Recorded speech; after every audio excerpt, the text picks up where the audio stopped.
But this already is a good thing, so we're just happy to be here. Yep. So I know his memory is alive because Jimmy thinks about him all the time. Yeah, the 8th of November is a big day for us, especially for Jimmy. So gotta keep that in mind every year. Yeah. So my name's James Ryan. Everybody calls me Jimmy. But so Al and I, my relationship with Al, I was Al's platoon leader for the 1 year train up prior to going to Iraq, and then he and I were roommates in Iraq for about 5 months. Al and I spent a lot of time together. It was a lot of hard training, a lot of dangerous missions we went on together. Very good man, tough guy. Was tough on the standards.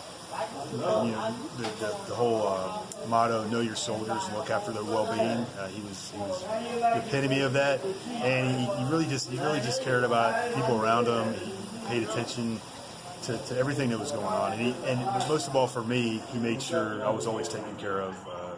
Whether it was my safety, not making sure I didn't do anything stupid, or just in general, just make sure that I had everything I needed to accomplish the mission. So. Al was not just he was not just my platoon sergeant. My first platoon sergeant I ever had in the Army as a platoon leader. Al was also a good friend. He was a good man that I could talk to basically about anything. So that's what my background with him.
I'll let you get into your own plaque. That actual plaque we posted on the wall in Oviedo. It'll be installed. Of the at the post office. Is that something you want to do this morning? Yeah, you want to do it now? Second.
to officially dedicate the United States Postal Service Office Building at 83 Geneva Drive in honor of Sergeant First Class Alwyn C. Cashe, who grew up in this city.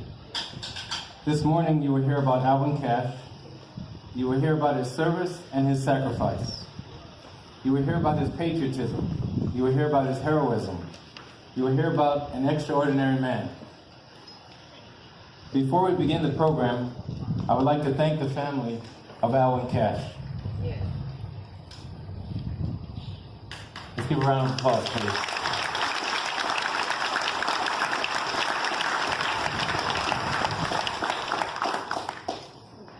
We all know that Sergeant First Class Cashe made the ultimate sacrifice for his fellow soldiers and for his country. And we know how much you have sacrificed as well. The family we're talking about. You have lost someone you loved very much. To all of you in this audience who have joined us today to honor this American hero, thank you very much.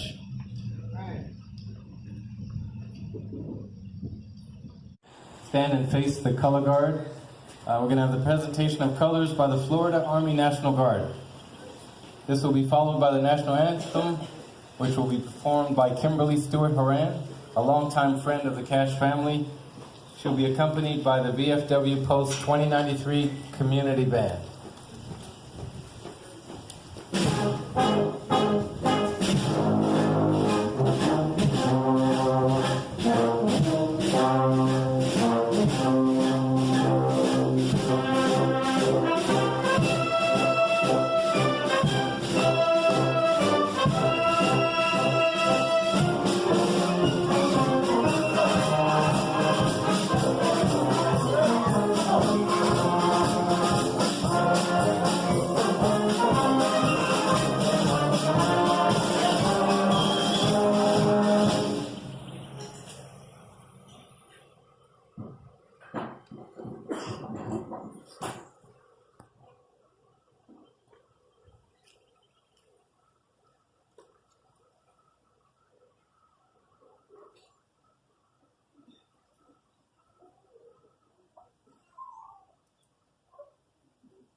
Oh, say, can you see by the dawn's early light what so proudly we hailed at the twilight's last gleaming, whose broad stripes and bright stars through the perilous fight o'er the ramparts we watched were so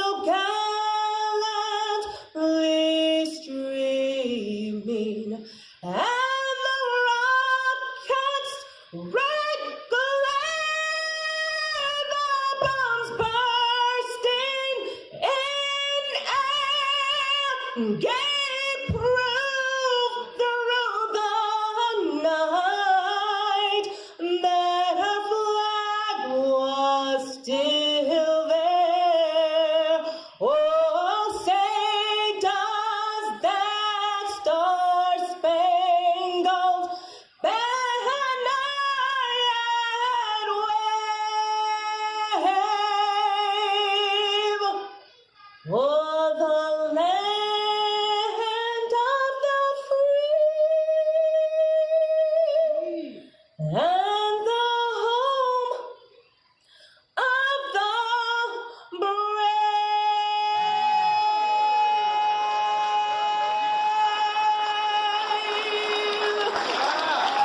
Pledge. Please remain standing for the Pledge of Allegiance led by James Ryan, a retired Army major who was one of Alwyn's closest friends.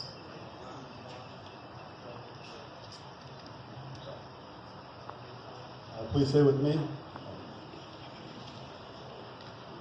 Pledge allegiance to the flag of the United States of America and to the republic for which it stands, one nation, under God, indivisible, with liberty and justice for all. Thank you so much. You may be seated. Stephanie Murphy, who will deliver her remarks. She was elected in 2016. Congresswoman Murphy represents Florida's 7th Congressional District in the U.S. House of Representatives. She's a former National Security Specialist for the Department of Defense. Congresswoman Murphy authored the legislation to name the Oviedo Postal Office building after Sergeant First Class Alwyn Cashe. Ladies and gentlemen, please welcome Congresswoman Stephanie Murphy.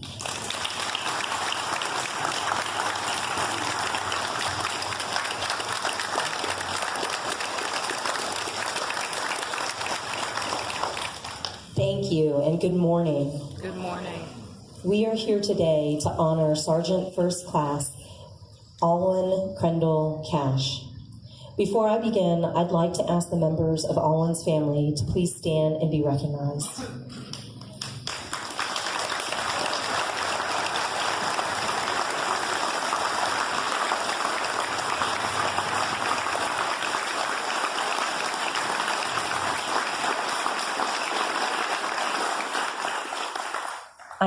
I know Alwyn's son, Andrew, is also here in attendance, and we're so pleased to have you join us as we pay tribute to your amazing father. Alwyn's siblings are also here to honor their brother, who was the baby of the family. Thank you so much for coming. And I want to say a special thank you to Alwyn's sister, Cashe White, who is up here on stage, right where she belongs. Cassinal has...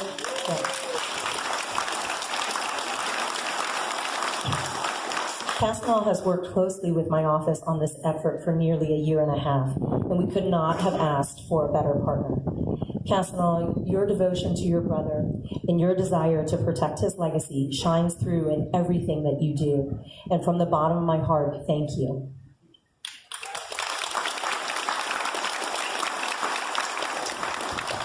I also want to extend my gratitude to the elected officials who are here with us today. We've already heard from Mayor Persampierre. Mayor, thank you for welcoming us to Oviedo with such warmth and hospitality.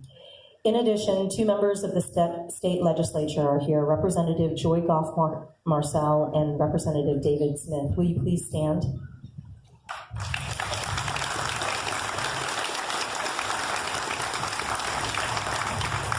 Thank you for coming this morning. It means so much. Finally, I would like to ask all of our service members and veterans to please rise so that we can properly thank you.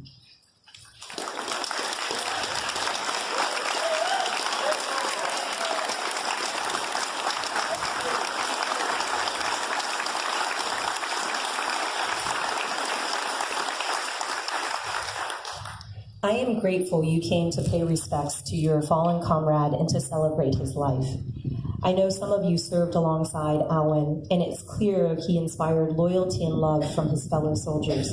Nobody demonstrates that better than retired Army Major James Ryan, who led us in the Pledge of Allegiance a few moments ago. Major Ryan flew here all the way from Europe to honor his friend, and that says a lot about Major Ryan.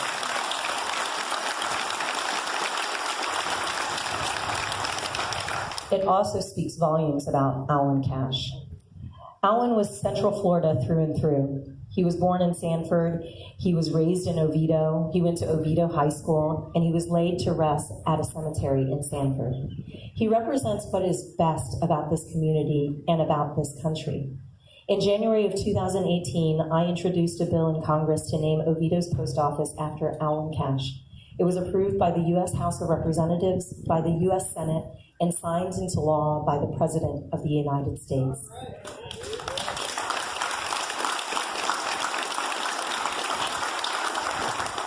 This morning, we will formally unveil the plaque that bears Alwyn's name. When residents of Oviedo use the post office, I hope they'll pause from their busy lives to read the words engraved on this plaque.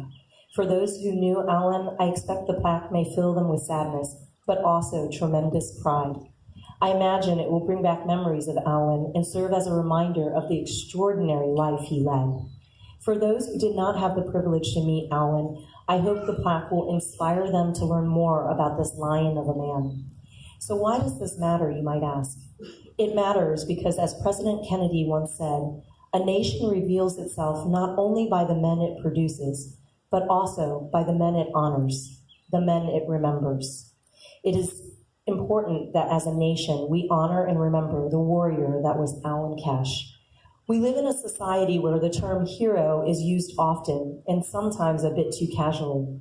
But Alwyn is a hero in the most pure and profound sense. He's the real thing. So let me tell you Alwyn's story. It's a story that I've told several times before and one that never fails to take my breath away. It's a story that makes the English language feel inadequate because words like courage and bravery cannot do this man justice. Alwyn was born in 1970. He was the youngest of 9 children, 5 girls and 4 boys. When Alwyn was 6, his father, Andrew James, passed away. Alwyn's mother, Ruby May, worked on an assembly line and later as a custodian at Florida Tech, which is now the University of Central Florida. Ruby May passed away in 2015, and I know her family misses her terribly and wishes she were here today. Cashe has described Alwyn when he was a child as rambunctious, a little spoiled by his older siblings, and of course, deeply loved. She remembers buying him a 10-speed bike so he wouldn't be different than the other kids in the neighborhood, and how happy he was. Alwyn enlisted in the military after high school. Cashe said it had a transformational effect, turning this somewhat aimless boy into a resolute man, the civilian into a soldier. And not just any soldier, but a soldier's soldier, and a tough-as-nails infantryman. The infantryman's creed, which is included in your program today, captures Alwyn to his core. It reads, "I forsake not my country, my mission, my comrades, my sacred duty. I am relentless. I am always there, now and forever. I am the infantry. Follow me." On October 17, 2005, Alwyn, now Sergeant First Class Cashe, was on his second deployment to Iraq. While on patrol in a province north of Baghdad, the Bradley fighting vehicle carrying him and other American soldiers, the squad's interpreter, struck an IED. The blast instantly killed the interpreter and ruptured the vehicle's fuel cell, and flames engulfed the vehicle. Initially only slightly injured but covered in fuel, Alwyn descended into the hull, extracted the driver, who was on fire, and extinguished the flames. At this point, multiple soldiers remained in the vehicle, one of whom managed to open the rear hatch. Alwyn rushed to the back of the vehicle, reached into the hot flames, and started pulling out soldiers. His fuel-soaked uniform caught fire, and the flames spread quickly all over his body. And despite what must have been terrible pain, he returned to the vehicle twice more to rescue his soldiers, all while he was still on fire and exposed to enemy gunfire. So today we are deeply honored that one of the soldiers Alwyn rescued from the vehicle is here with us, along with his wife and his 3 children. Retired Sergeant Gary Mills, will you and your family please stand so that we can thank you for your service and your sacrifice?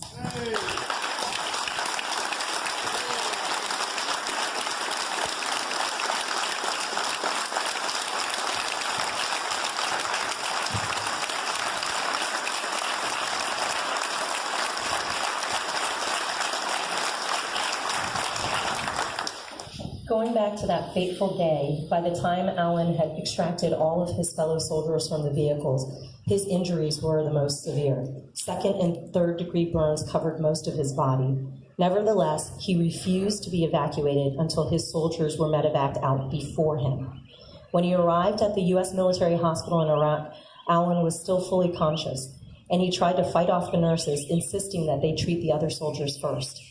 Despite efforts to save his life at hospitals abroad and in the States, Alwyn eventually succumbed to his wounds on November 8, 2005, surrounded by his biological family and his Army family. After his passing, Alwyn received the Silver Star, the 3rd highest combat award that the Army confers. In the years since, there's been a passionate and painstaking effort to have Alwyn's Silver Star upgraded to the Medal of Honor. Notably, this effort has been led by the battalion commander who nominated Alwyn for the Silver Star. That individual is now a 2-star general. His name is Major General Brito, and he's here with us today from Fort Benning, and we will hear from him soon. Like so many others, I believe Alwyn earned the highest award for valor that our nation bestows. The actions he took defy description. He died so others might live. Ultimately, what matters the most are not medals, but the man himself, and what a man Alwyn Cashe was. I close with these words from the Infantryman's Creed. Never will I fail my country's trust. Always I fight on, through the foe to the objective, to triumph over all. If necessary, I will fight to my death. Thank you for coming, and God bless Alwyn Cashe.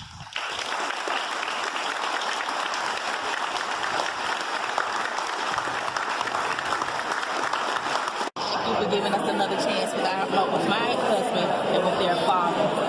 We're thankful for all that you have done, and we're looking forward for that Medal of Honor to get an award to Alwyn Cashe. So thank you again for everything that you do, and even the time that we were in the hotel room going back and forth to the commissary. Me and his sister and his mom, we were all there trying to get it together, compose ourselves together. So thank you for all that, and hoping we can get that Medal of Honor. A little bit tall, I'm going to move this. Good morning, ladies and gentlemen. My name is Major General Gary Brito, and I'm at Fort Benning, Georgia now. But several years ago, I had the honor and the privilege of being the commander of then 1st Battalion, 15th Infantry, Dragons Can Do, and the honor of being in the battalion and a teammate of then Sergeant First Class Alwyn C. Cashe.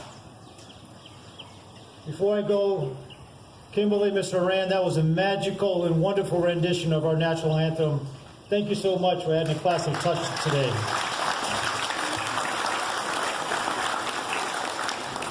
Congressman Ward Murphy, thank you so much for making this opportunity available for all of us. And thank you for the contact I've had with your office over the last 2 years or so. The school, we would not be here without your energy and your efforts. Mayor Premsi Pierre, thank you so much, sir. Most importantly, the friends, family, and the former can-do soldiers of the Cashe, Sergeant First Class Cashe. Thank you for joining us on a special, special day. Alwyn Cashe, character, a man of character, values, a caring person, and a leader. And all of that started before he joined the United States Army. It started with the seeds planted by Mr. Andrew James and Ruby Mae Cashe. And those seeds continued to grow and flourish throughout his life here in Florida and when he joined the Army. And I had the honor and the privilege of meeting Ms. Ruby Mae Cashe just a few years ago. It was those characteristics and those traits that made then trainee Cashe into a great non-commissioned officer. A proven and distinguished drill sergeant, a hard, tough, loving, and caring platoon sergeant who always put his soldiers first, balanced with the importance of the mission. There's been some great words said about him today, to include the incident that took his life. But let me tell you from some firsthand experience that we all simply just love Sergeant Cashe. He was a great person in and out of uniform. He was tough, trust me. He built hard standards and he maintained them every day and every breath. But because of that is why he stood out as a great non-commissioned officer. His leaders loved him and most importantly respected him. His soldiers loved him as a person, as a non-commissioned officer, as a proven drill sergeant when he was back on the trail of Sand Hill, and obviously as a platoon sergeant in the battalion. And I will also tell you firsthand, and our Command Sergeant Major Retired Becker's here along with some of the other NCOs, many of his soldiers looked at him as a dad, a father figure, because he gave them the security and the comfort that you often do not find in a combat zone. He was disciplined, tough, But I will tell you, he had a warm edge that often broke the ice and built an instant kinship and teamwork with all the soldiers around him, whether they were in his platoon or not. Now, as the Congresswoman's word said, we did have some tough times in combat, but we had a tough team. We all pushed through it together. Sergeant Cashe always led from the front. Whether it was a sergeant waking up his soldiers at 1 in the morning for a patrol that would take place just a few hours later in the darkness of night, or whether when we had weeks of nothing but hot pockets in the dining facility, and many of you know what I'm talking about, because the conditions were too risky to deliver good food. The soldiers ate, both in the dining facilities, some care packages and other things. And there's a book out there called Leaders Eat Last, and guess who was last? Sergeant First Class Cashe. Ensuring his soldiers were taken care of, rested and fed before they began their combat mission. So, ma'am, thank you so much. This is a very, very fitting dedication for a great person, a great non-commissioned officer, and a great leader. And I am comforted that history will be well-spoken and well-written for Sergeant First Class Cashe.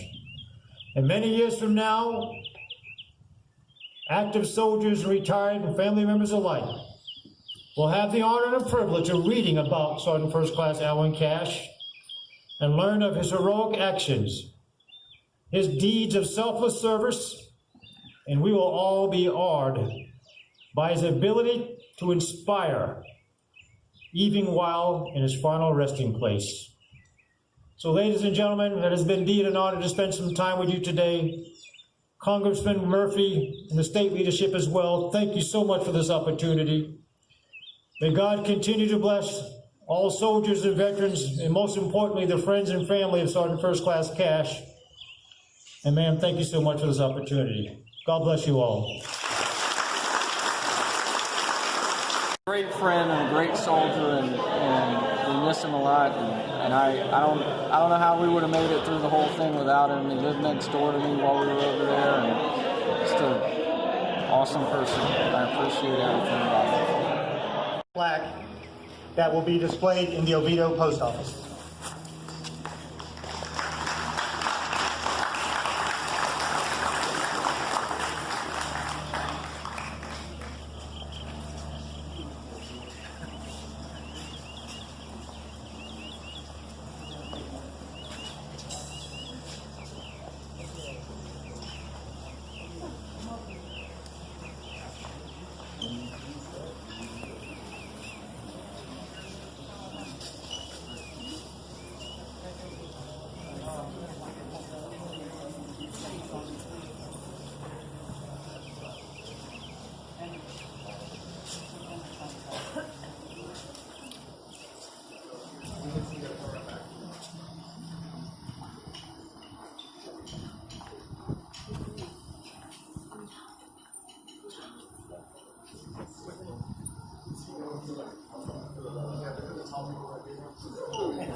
Thank you all for coming.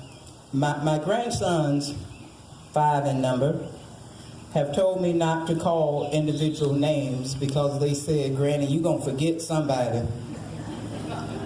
But being the grandmother, I'm going to ignore that advice because there are some individuals. I mean, I want to thank you all because this has been 14 years in the making. But let me stop. First of all, I'd like to thank God because He is the head of my life. And without Him, none of this would be possible. I would like to give a heartfelt gratitude, undying, unwavering thank you to Congresswoman Stephanie Murphy. Because, for those of you that don't know, she is a freshman congressman. And she did this. She did this. So I thank you. I thank you. I would like to thank the Postal Service. You always have had a great building. Now with my brother's name on it, it'll be a little bit greater. Thank you. Out of respect and admiration, I would like to thank Gary Brito. I'm sorry, General Brito, who wrote the initial papers to have Al receive the Bronze Star and the Silver Star.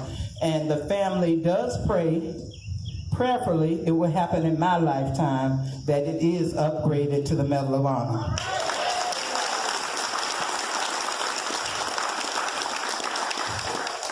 If I did not know that my brother was loved by his soldiers, every time I open Facebook, I'd know it because there's something on there about him from retired Major James Ryan, Jimmy, or my spectator in the back, John. Please stand up, Mr. Rebel.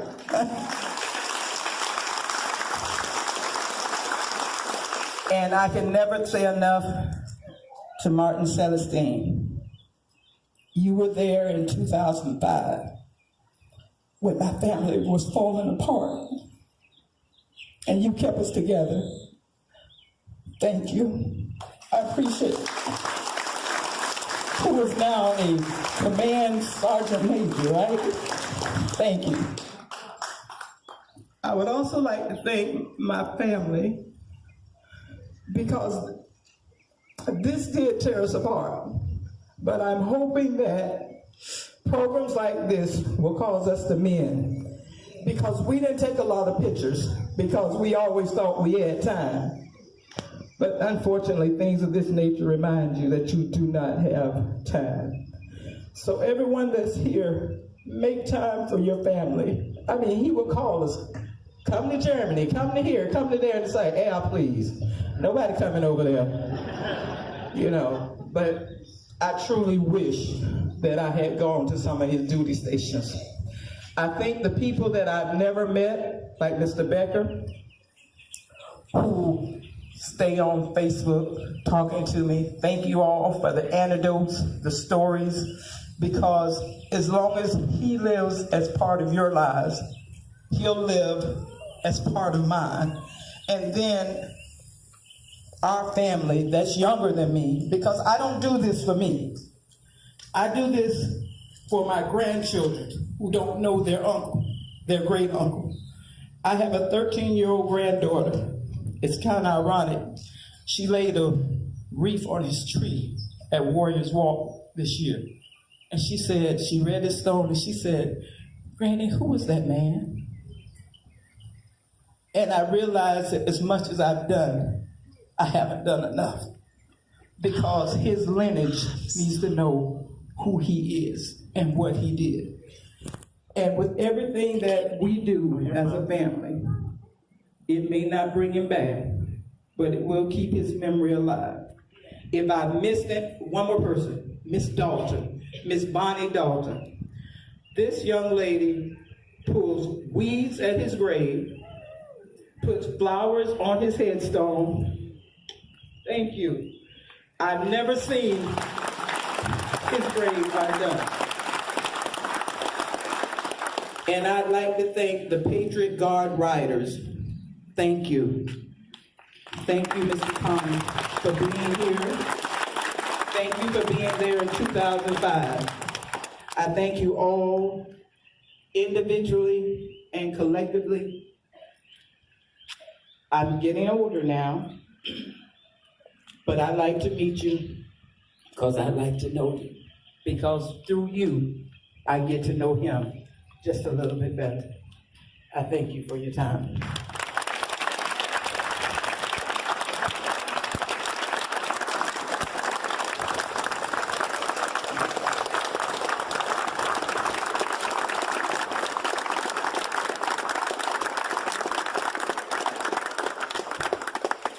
Thank you so much, Casino.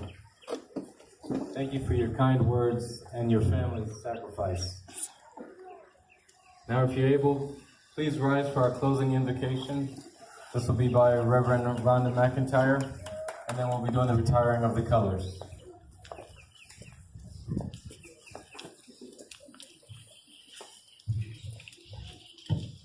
Now, Lord, we come to you to say thank you. Lord, we thank you for what our eyes have seen and what our ears have heard. Now, Lord, we ask that the spirit of Brother Cashe dwell in each one of us. God, that spirit of unselfishness, that spirit of care, that spirit of love. God, we petition you right now that that spirit comes into each of our hearts, into each of our minds, so that we can help one another along this way. Now, Lord God, this ceremony, this dedication ceremony is all for you, and it's all in your honor. So, God, we just say, bless it right now. Bless, Lord, right now, the dedication of the post office to the honor of Sergeant Alwyn Cashe. God, we lift our efforts up to you right now in the blessed name of Jesus.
it was several months, if not more than a year or so after we redeployed, when the weight of what Sergeant First Class Cashe did back then started to weigh in, and we all started to understand more what he did for the soldiers and the unit.